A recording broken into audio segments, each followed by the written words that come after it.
ഈ പെൺകുട്ടി പ്രഗ്നൻ്റ് ആണെന്നുള്ള വിവരം കല്യാണത്തിന് മുമ്പേ എനിക്കറിയായിരുന്നു.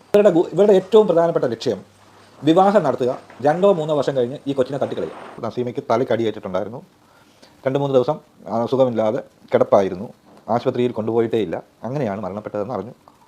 ഗിരിജ എന്ന് പറഞ്ഞവരുടെ അമ്മയുടെ അനിയത്തിയുടെ മകൻ ഒരു അന്തേവാസിയെ ബലാത്സംഗം ചെയ്യുന്നതാണ്.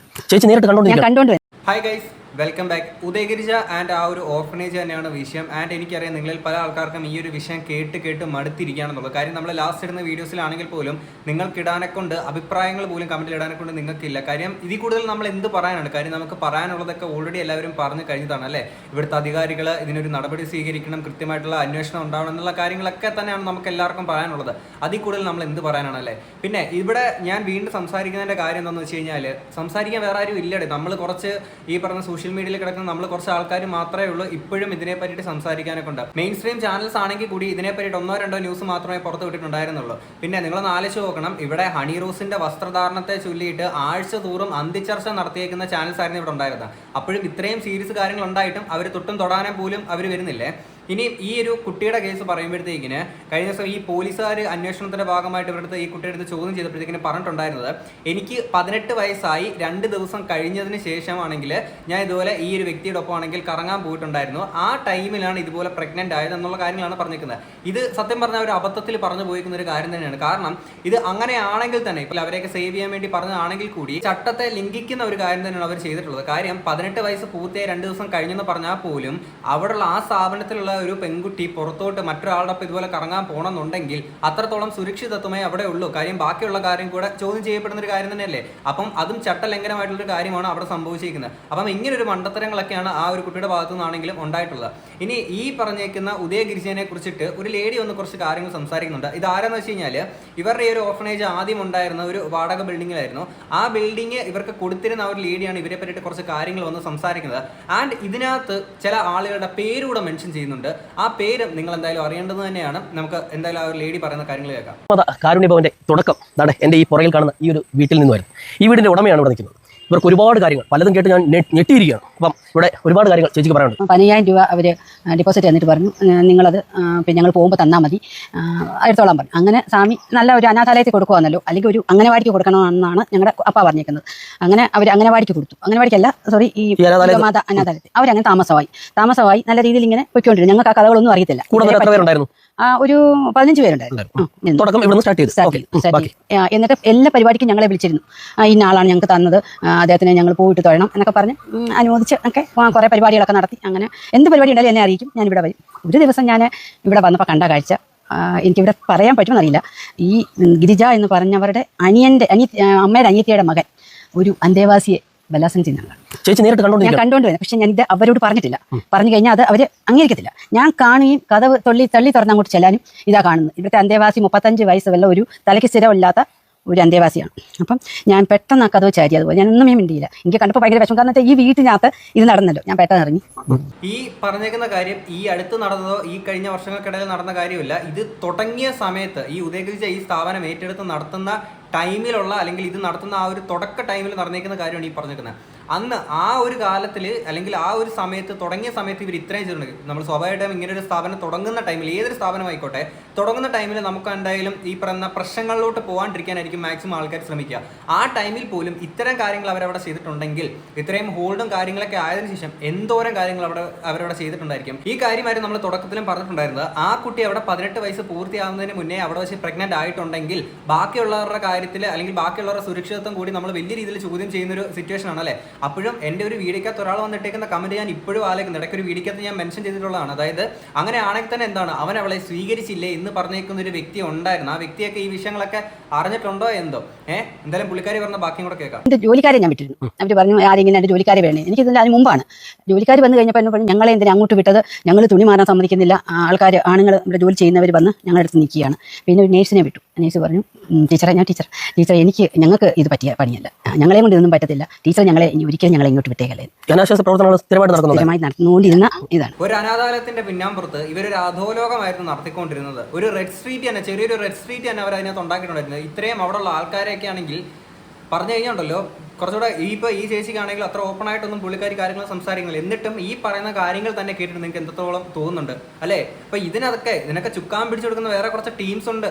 ആ ടീംസിനെ പറ്റിയിട്ട് നമുക്ക് കേൾക്കാം. ഈ ഗിരിജ എന്ന് പറഞ്ഞവരുടെ രണ്ടാമത്തെ മൂന്നാമത്തെ ഭർത്താവ് എന്നറിയത്തില്ല. ഇവിടെ താമസിച്ചിട്ടുണ്ട്. ഭർത്താവ് വന്നാൽ പറഞ്ഞ രാജേഷ് ഒരു ദിവസം എൻ്റെ ചേട്ടൻ്റെ മുൻ പ്രസിഡന്റാണ്. അവനെ കാണാൻ അവിടെ വന്നു. നമ്മുടെ വീടിൻ്റെ അടുത്ത് തൊട്ടപ്പുറത്ത് താമസിക്കുന്നു. അവിടെ വന്നപ്പോൾ സ്വാമി അങ്ങോട്ട് ഇറങ്ങി ചെന്നിട്ട് പറഞ്ഞു, പിന്നെ നിങ്ങൾ എന്താണ് ചെയ്തത് ഞങ്ങളുടെ വീട്ടിൽ, ഇങ്ങനെയാണോ വാടകയ്ക്ക് എന്നിട്ട് ചെയ്യുന്നത് എന്ന് ചോദിച്ചു. അന്നേരം അവൻ ഉടനെ കൊണ്ട് കേസ് കൊടുത്തു. അവനും ഈ ഗിരിജ എന്ന് പറഞ്ഞവരോട്. പക്ഷേ മുകളിൽ രാഷ്ട്രീയം ഉണ്ടായതുകൊണ്ട് ഞങ്ങൾ അവിടെ പറയുന്നത് പോലീസുകാർക്ക് കേൾക്കാൻ മനസ്സിലായിരുന്നു. അവൾ പറയുന്നത് നിങ്ങളും ഉണ്ടായി അവർ പറയട്ടെ എന്ന് പറയും. ഇവർക്ക് ഒരുപാട് പിടിപാടുണ്ട്. ഇഷ്ടം രാഷ്ട്രീയക്കാർ തന്നെ പിടിപാടുണ്ട്. പിന്നെ അങ്ങനെ മെമ്പർമാർ പഞ്ചായത്ത് പ്രസിഡന്റ് എല്ലാം അവരുടെ കയ്യാണ്. രണ്ടാം വാർഡിലല്ല, 4ാം വാർഡിലെ മെമ്പർ. എല്ലാം ഇല്ലാത്ത പരിപാടിയില്ല. ചിറ്റയൻകുമാർ, ഗണേഷ് കുമാർ, ഇവരൊക്കെ ഇപ്പൊ എല്ലാം നേരത്തെ അവരാരും ഇല്ലാത്ത പരിപാടി ഇല്ല. പിന്നെ രാജീവ്, അങ്ങനെ കുറെ വമ്പന്മാർ ഇവരുടെ കയ്യിലുണ്ട്. അപ്പം നമ്മളൊക്കെ ഒന്നും പറഞ്ഞാൽ കേസ് അവിടെ ഇല്ല. അതുകൊണ്ട് തേപ്പാറയിലെ പിന്നെ ഇതുണ്ടല്ലോ, ഈ വേസ്റ്റ് എടുക്കുന്ന ആ പിള്ളേർ അവിടെ ചെന്നാൽ ഈ ഇറച്ചിയുടെ കഷ്ണമൊക്കെ ഒരു ഇത് പൊതിഞ്ഞ് ഒരാഴ്ച 1-2 ആഴ്ച ആയിരിക്കും ഇവർ വരുന്നത്. അത് വരെ അതിനകത്ത് വെച്ചേക്കും. അവർ എടുത്ത് കളയത്തില്ല. ഇവർ 2 അല്ല 1 ഒത്തിരി പ്രാവശ്യം പറഞ്ഞു, ചേച്ചി ഇങ്ങനെ വെച്ചേക്കരുത്, വാടയെടുക്കും, ഇത് നിങ്ങൾ എടുത്ത് കളഞ്ഞിട്ട് ആ കവർ കരി വെക്കുന്നത്, അല്ല ഇത് പുഴുവായി കഴിഞ്ഞാൽ ഞങ്ങൾ എടുക്കത്തില്ല. പക്ഷെ അവരോട് പറഞ്ഞു ഞങ്ങളിങ്ങനെ ചെയ്യുന്നത് എന്താണെന്ന് വെച്ചാൽ ചെയ്തു. ഇവിടെ പറഞ്ഞ പേരുകൾ നിങ്ങൾ കേട്ടല്ലോ. ചിറ്റിയം ഗോപകുമാർ, ഗണേഷ് കുമാർ. ചിറ്റി ഗോപകുമാറിന്റെ കാര്യം നമ്മൾ മുന്നേ സംസാരിച്ചതാണ്. അയാൾ വന്ന് പറഞ്ഞിട്ടുണ്ടായിരുന്നത് എന്തൊക്കെയായിരുന്നു? ത്യാഗിയാണ് ഉദയഗിരിജ എന്ന് പറയുന്നത്, ത്യാഗിയാണ്. എൻ്റെ പൊന്നു നേതാവ്, നിങ്ങളുടെ ഞാൻ ഒരു കാര്യം പറയാം. നിങ്ങളുടെ അറിവോടുകൂടിയല്ല ഈ കാര്യങ്ങൾ നടന്നത് എന്നുണ്ടെങ്കിൽ തീർച്ചയായിട്ടും ഈ കാര്യങ്ങൾക്കെതിരെ നിങ്ങൾ നടപടി സ്വീകരിക്കുക, അല്ലെങ്കിൽ ഇതിനെതിരെ പ്രതികരിക്കുക, എന്താണെങ്കിലും നിങ്ങൾ ചെയ്യേണ്ടത് തന്നെയാണ്. കാര്യം നമ്മളുടെയൊക്കെ വോട്ട് കിട്ടിയിട്ടാണ് നിങ്ങൾ ഈ സ്ഥാനത്ത് കയറിയിരിക്കുന്നത്. പിന്നെ ഈ ഗണേഷ് കുമാറിന്റെ പേര് പറയുമ്പോഴത്തേക്കിന് നമ്മൾ ആദ്യമേ ഞാൻ വിചാരിച്ചിരുന്ന ഒരു കാര്യം, അതായത് ഈ പെണ്ണും പിള്ളയുടെ ആദ്യ ഭർത്താവിനെ കുത്തിക്കൊന്നത് ഇവരുടെ കാമുകൻ പത്തനാപുരത്ത് വെച്ചിട്ടാണല്ലോ. അപ്പം അയാൾ ഇപ്പോഴും ജയിലിൽ തന്നെയാണ്. ഈ പത്തനാപുരം റിലേറ്റഡ് കാര്യം വന്നപ്പോഴത്തേക്കിന് തീർച്ചയായിട്ടും ഈ കാര്യങ്ങളൊക്കെ ഗണേഷ് കുമാർ ആ ഒരു വ്യക്തി അറിഞ്ഞിട്ടുണ്ടായിരിക്കുമല്ലോ. കാര്യം അയാൾ അവിടുത്തുകാരനായിരിക്കുമല്ലോ. അപ്പോൾ അയാൾക്ക് ഇതിൽ എന്തെങ്കിലും ബന്ധം ഉണ്ടാകുമോ എന്നുള്ള കാര്യങ്ങളൊക്കെ ഞങ്ങൾ ഇങ്ങനെ ചിന്തിച്ചിട്ടുണ്ടായിരുന്നു. അതായത് ഇവരുമായിട്ട് എന്തെങ്കിലും കണക്ഷൻ ഉണ്ടായിരിക്കും എന്നുള്ളത്, ഈ ഒരു സ്ഥാപനമായിട്ട് ബന്ധപ്പെട്ട്. അപ്പം അതിനുശേഷം നമ്മൾ ആദ്യത്തെ വീഡിയോസ് ഒക്കെ ചെയ്തതിന് ശേഷം കുറച്ച് കാര്യങ്ങളൊക്കെ നമ്മൾ അറിഞ്ഞിട്ടുണ്ടായിരുന്നു. എന്നിട്ട് ഓൾറെഡി പബ്ലിക്കിൽ വന്ന കാര്യങ്ങൾ മാത്രമേ നമ്മൾ പിന്നീട് സംസാരിച്ചിട്ടുണ്ടായിരുന്നുള്ളൂ. അപ്പോൾ അതിനുശേഷം ഇപ്പം ഈ ഒരു ലേഡി ആണെങ്കിൽ തന്നെ വന്ന് പറയുന്നുണ്ട് ഗണേഷ് കുമാറും അല്ലെ, ഗണേഷ് കുമാർ, ചിറ്റിയം ഗോപകുമാർ, ഇങ്ങനെ വലിയ വലിയ നേതാക്കന്മാരുണ്ട്. ഇവിടെ പാർട്ടി നിങ്ങൾ നോക്കണ്ട കേട്ടോ. ഇവിടെ കമ്മ്യൂണിസ്റ്റ് പാർട്ടി എന്നോ ബി ജെ പിക്കൊക്കെ കുറെ ഫണ്ട് കൊടുക്കുന്നുണ്ടെന്നുള്ള കഴിഞ്ഞ വീഡിയോക്ക് ഒരാൾ പറഞ്ഞ് നമ്മൾ വെച്ചിട്ടുള്ളതാണ്. അതേപോലെ തന്നെ കോൺഗ്രസോ, ഇങ്ങനെ പാർട്ടിയുടെ യാതൊരു വേർതിരിവുകളും ഇല്ല. എല്ലാവരും ഇവരുടെ ചൊൽപ്പടിക്ക് നിൽക്കുന്ന ആൾക്കാരൊക്കെ തന്നെയാണ്. ഇനി വരും ദിവസങ്ങളിൽ ഇനി ഏതൊക്കെ നേതാക്കന്മാരുടെ പേര് വരുന്നുള്ളതാണ് ഇനി നമ്മൾ നോക്കേണ്ടുന്നത്. ഇനി അവിടുത്തെ വേറൊരു കൊച്ചാട്ടം കൂടെ പറയുന്ന കുറച്ച് കാര്യങ്ങൾ നമുക്ക് കേൾക്കാം. പരാതി കൊടുത്തു. അപ്പോൾ അതിനെതിരെ കൗണ്ടറായിട്ട് അവിടെ കൊടുത്തതറിയോ? ഞാൻ അവിടെ ചെന്ന് ആഭാസത്തരം പറഞ്ഞു, അനാവശ്യം പറഞ്ഞു, മറ്റേ ചെയ്തു, അതിക്രമിച്ച് കടന്നു, അനാഥാലയത്തെ അതിക്രമിച്ച് കടന്നു.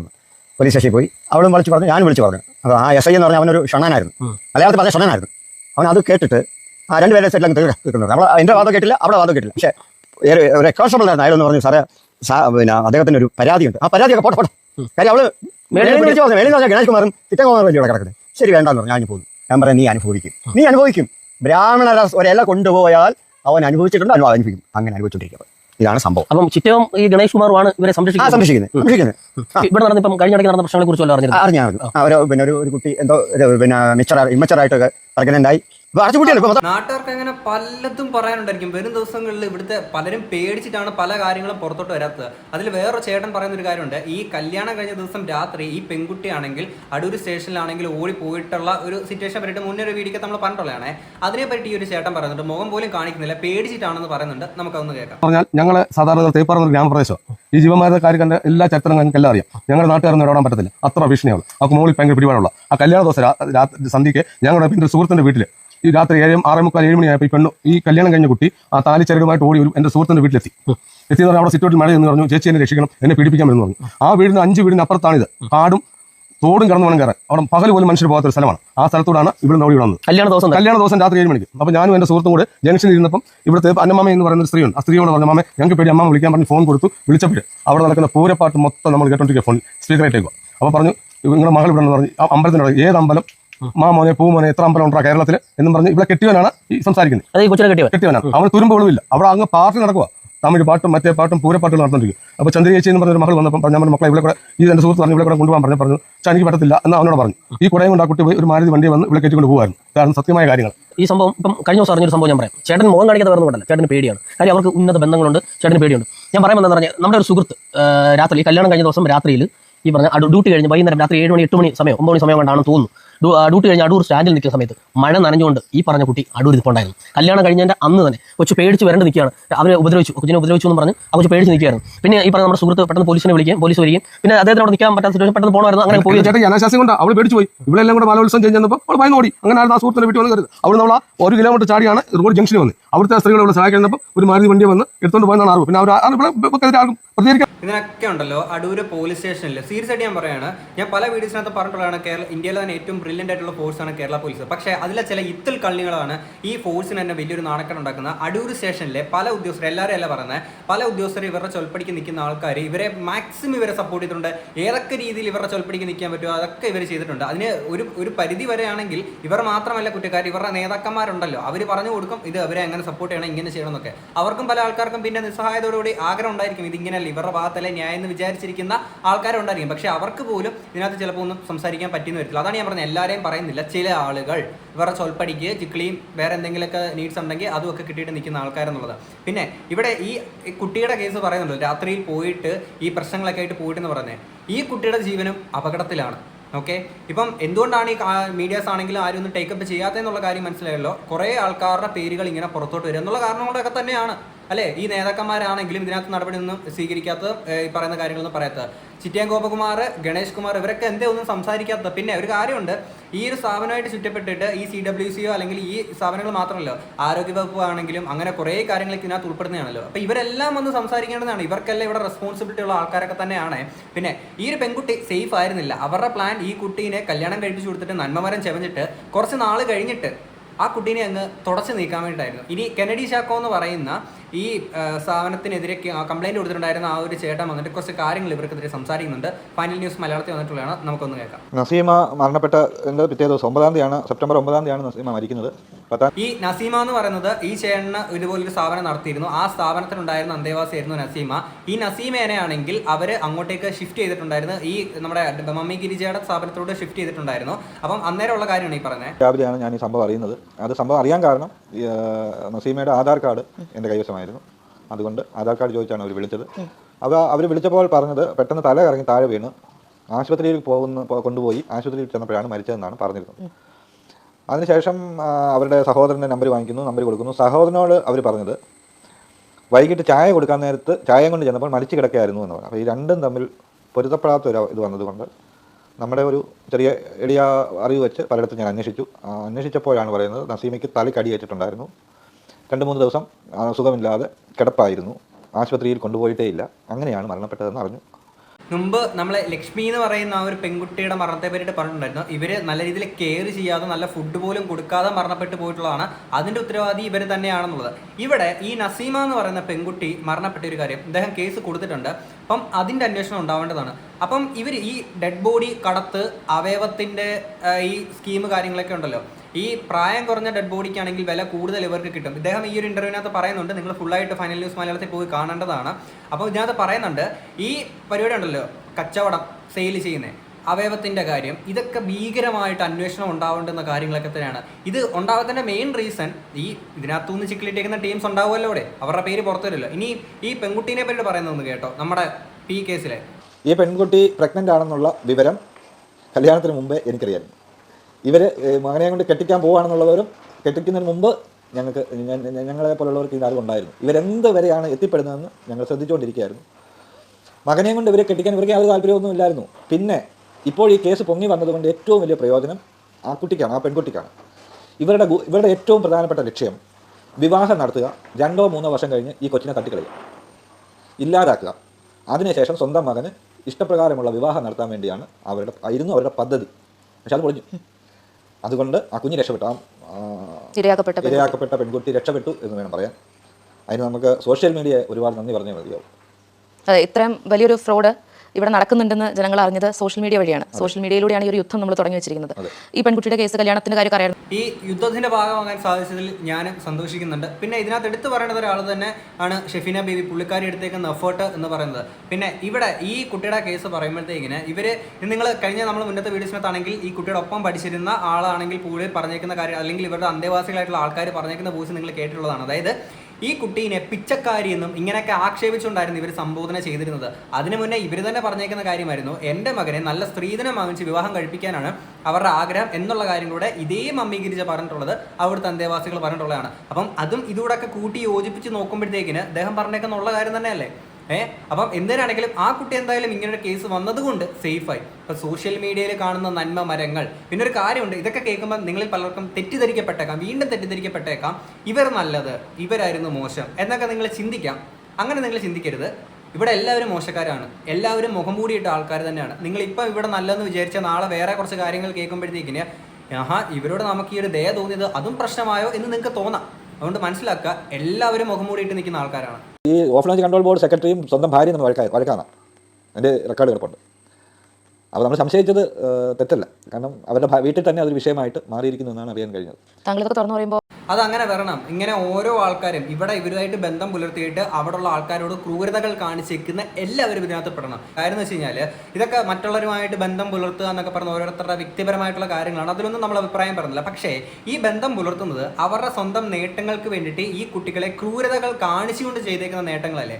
അങ്ങനെയുള്ള ആൾക്കാർ എന്തിനാണ് ഇങ്ങനെ അടിപൊളിയായിട്ട് ജീവിക്കേണ്ട ആവശ്യമില്ല. കാര്യം അവരുടെ ജീവിതം നശിപ്പിച്ചിട്ട് പല ആൾക്കാരുടെയും ജീവൻ പോലും നഷ്ടപ്പെടാൻ കാരണമായിട്ടുള്ള ആൾക്കാരാണ് ഇവിടെയുള്ള ഓരോ ഉദ്യോഗസ്ഥരും.